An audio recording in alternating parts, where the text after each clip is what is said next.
I watched the Niners game on Sunday, and it had to be one of the hardest games to watch in terms of just general football.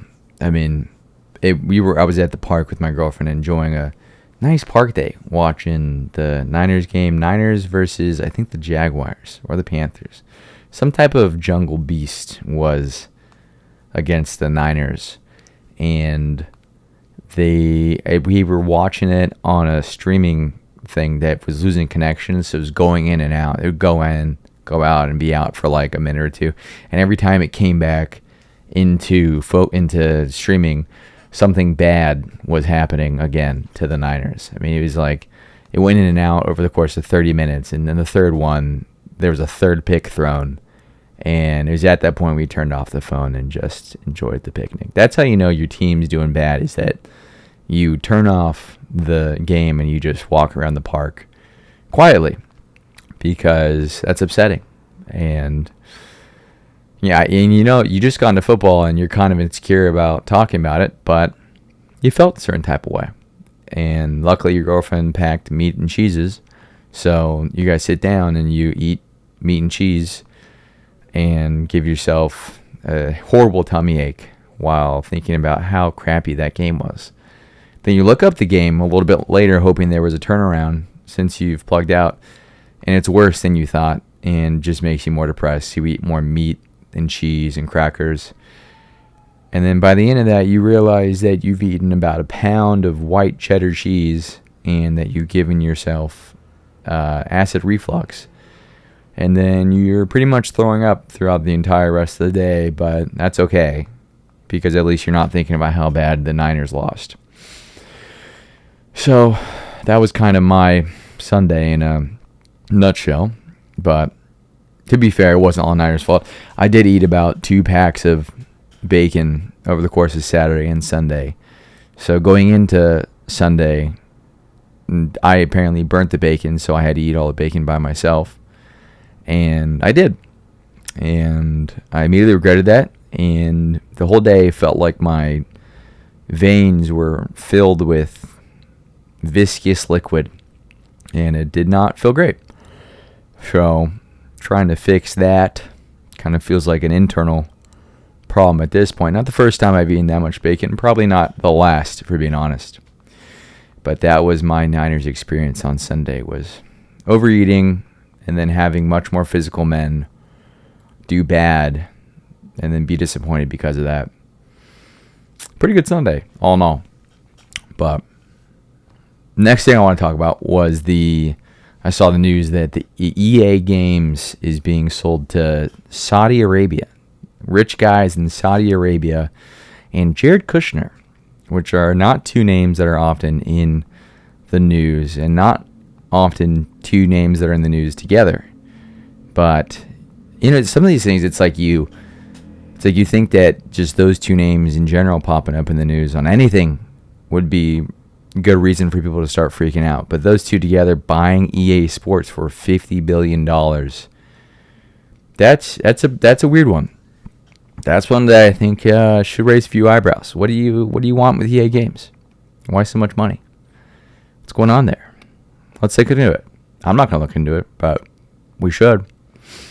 And, it would make me laugh, though, thinking, if I bought EA Games as a rich guy in Saudi Arabia, there's going to be some changes. So, Madden, the new Madden series, it's going to be all Saudi teams. They're going to be very overpowered. Every NFL team is going to lose. I mean, it'll be like the main season happens in Saudi Arabia. And if you're bad in Saudi Arabia, you get sent to like America. That's like America's like the backup side plot to Madden now. And then if I was Jared Kushner, I'd make all the players just look like myself in some way, shape, or form. So, and all the bad players not, obviously, but because you have to have a few of those. But like 90% are going to look like Jared Kushner. And I mean, that's just good business, Just make imaginary versions of yourself much more physical and gifted and skilled than you actually are, and then never do anything in real life to disprove or qualify those achievements. I mean, just business advice. If God forbid, a guy gives business advice. in the safety of his own home. But that was kind of a weird one. I mean, it not only does EA make like all the sports games, it also makes Battlefield, which is a war game. So is the next Battlefield just going to be all like Saudi storylines, and then like you'll see an American every now and then, like, oh, we still have a little bit. We're still in here. A little bit. We might be the bad guys, honestly. This might be the first Battlefield that is from the point of view of someone that we're being naughty with. You know what? Screw it. That might be good, actually. I like it. I'm down. I'm down. As long as I can customize my character, I'm completely down. And that's really all I got to say about that. But I hope they buy all the other game franchises too. So EA, hope Fortnite gets bought up by the Saudis. Everything in there is just Saudi laws get applied. There's no more ladies driving in Fortnite. All right, that's enough about that. I feel like it somehow gets racist every time. But anyways, what else do I want to talk about? I talked about the EA. I was thinking about how if you're living your life as a regular person, you really don't have much time throughout the week to like really do much, right? Because you're working a lot, and then if you want to, go to the gym, make some food, you're at an hour from bedtime, and that's if you don't scroll for 4 hours, which we all do. So it's a vicious cycle. It's you scroll through the day, take a little break, I'm going to scroll a little bit, and then that makes you feel like ass. And the only thing that can make you feel less ass is scrolling. And then you scroll more, and then all of a sudden it's 12:30. Your bedtime's at 11. And then you do that every day until Friday, then you feel so bad and you have so much FOMO. They're like, I'll just drink 400 drinks and that'll handle this. You're hungover Saturday. And then if you play your cards right, Saturday night's like the only night you're going to have good sleep on ever. And I guess Sunday. I mean, that's obviously if you have social life. If you have no plans or no friends, you're going to get good sleep every night. You're going to have the best sleep of your life, but you're going to use all that energy to be bummed out. So, every addict I've ever known has had lots of friends. Every person who's had an issue with drinking has a very robust social life. Mainly of people that are concerned for them, but people nonetheless. So maybe you got to balance, naughty things and boring things. I think I'm just restating every self-help book that's ever existed with a lot of more than desired. Anyways, that's just an aside about how there's not a lot of time during the week.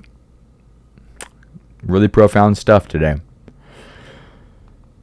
then I was also thinking about, I was talking about this with my girlfriend. There's a lot of gentrification happening in real time. We were talking about how New York on the L train, now as the train goes into Brooklyn, nobody gets off at the first stop into Brooklyn. Everyone's starting to get off into the fifth or sixth stop, meaning that people are moving more into Brooklyn. So we're seeing it spread. And she sees it spread because she's like right at the edge of like the frontier of gentrification. So if you go like to the left, there's like a Taiwanese bakery. Shout out Winsong. Your guys' food gives me tummy aches, but it's very good.